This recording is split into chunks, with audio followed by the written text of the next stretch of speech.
Bienvenue dans le Softcast, le podcast officiel du Soft Salon de l'orientation, de la formation et des technologies. Le Soft, oui, c'est cet événement et cette plateforme unique qui connecte jeunes, écoles, entreprises et innovateurs. Notre mission, booster l'orientation, l'employabilité et puis l'usage pertinent des technologies pour le développement.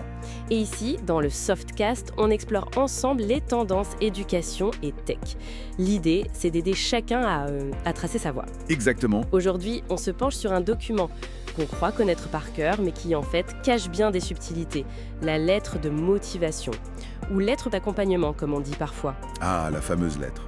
C'est vrai qu'on pourrait penser qu'avec les candidatures en ligne, LinkedIn et tout ça, elle a peut-être perdu de son importance. Oui, on entend ça souvent. Pourtant, les sources qu'on a consultées sont claires. Elle reste un élément vraiment clé. Oui, elle est même décrite comme un véritable tremplin, tu vois. Le pont entre le résumé, un peu factuel du CV, et le poste qu'on vise vraiment. C'est ça. L'erreur classique, et on l'a tous faite peut-être un jour, c'est d'en faire une simple redite du CV, non ? Exactement. Et c'est là que beaucoup se trompent en fait. Ce n'est pas juste une répétition, c'est une valorisation. Le CV, il liste les faits, voilà. La lettre, elle leur donne du sens. Du sens par rapport à l'opportunité visée spécifiquement. Elle doit servir d'accroche, piquer un peu la curiosité du recruteur, quoi. L'inciter à regarder le CV avec un œil neuf, c'est la touche personnelle. Pour se démarquer, oui. Voilà, pour se démarquer. Donc, si on utilise le même CV pour plusieurs candidatures, ce qui arrive, soyons honnêtes, la lettre, elle, par contre, doit être absolument unique à chaque fois. C'est bien ça. Ah oui, impérativement. Que ce soit une réponse à une annonce précise, vue dans la presse ou sur Internet, ou alors une démarche spontanée, la lettre explique le pourquoi. Pourquoi cette candidature, là, maintenant ? D'accord. Elle montre qu'on ne postule pas en masse, au hasard, mais qu'on a un intérêt spécifique. Et elle permet aussi peut-être d'orienter un peu la lecture. Je pense à mettre en avant une compétence qui n'est pas forcément évidente dans le CV, ou justifier un trou, une réorientation. Tout à fait. C'est vraiment l'occasion d'expliquer un parcours moins linéaire. Par exemple, une reprise d'études ou un retour après un congé parental. Des choses comme ça. Oui, ça donne du contexte. Voilà, elle donne le contexte que le CV, lui, ne peut pas fournir. C'est un espace de clarification stratégique, on pourrait dire. Parlons concret alors. Pour une candidature spontanée, quand il n'y a pas d'annonce précise, comment on s'y prend ? Les sources insistent beaucoup sur la recherche préalable, j'ai vu. Oui, et c'est logique. Il faut montrer qu'on sait où on met les pieds. Mentionner un projet récent de l'entreprise, une de ses valeurs qui nous parle vraiment. Ça prouve l'intérêt réel. Exactement. Ça prouve qu'on ne débarque pas par hasard. Et côté objectif de carrière, mieux vaut rester un peu ouvert, proposer ses compétences pour différents types de missions possibles, sans être trop restrictif. Et puis, bien sûr, proposer une rencontre. D'accord. Et pour répondre à une annonce ?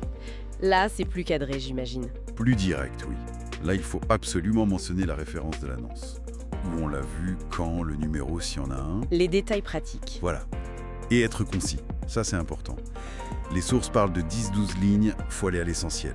Pas de blabla inutile, on va droit au but pour montrer qu'on correspond bien aux critères. Et la question qui fâche parfois, le salaire. On en parle ou pas dans la lettre ? Alors là, la règle d'or, c'est uniquement si l'annonce le demande explicitement.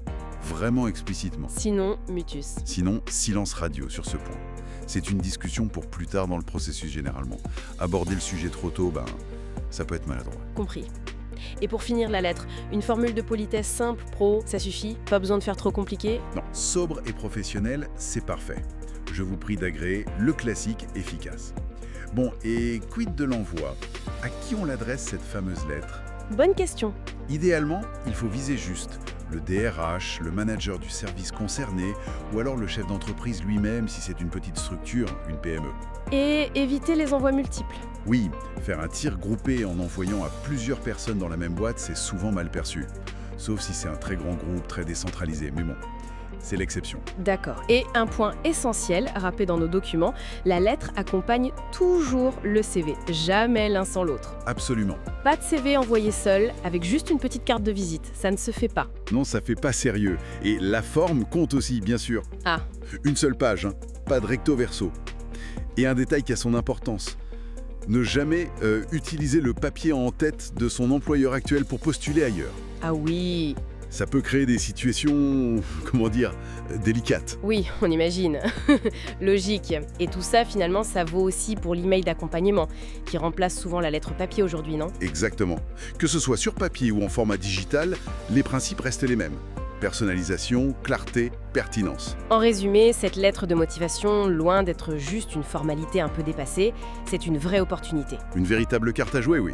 C'est l'occasion de montrer qu'on a compris le besoin, qu'on est vraiment motivé pour ce poste-là, et de donner une première impression marquante, plus humaine aussi. Et pas. Tout à fait. Pour plus de conseils et pour échanger sur votre parcours, vos questions, n'hésitez pas à venir nous voir au Salon Soft. Oui, et continuez de suivre le Softcast pour d'autres explorations des mondes de l'éducation et de la tech. Et partagez vos questions sur l'orientation avec nous, on est là pour ça. Avant de conclure, une petite pensée qui me vient. À l'heure où on parle beaucoup d'outils d'IA pour aider à rédiger, est-ce que la véritable valeur ajoutée d'une lettre de motivation ne réside pas justement dans l'authenticité, la touche vraiment personnelle ? Ce qu'une machine ne peut peut-être pas encore totalement simuler. C'est une excellente question. Voilà, de quoi réfléchir à sa propre approche la prochaine fois qu'on postule.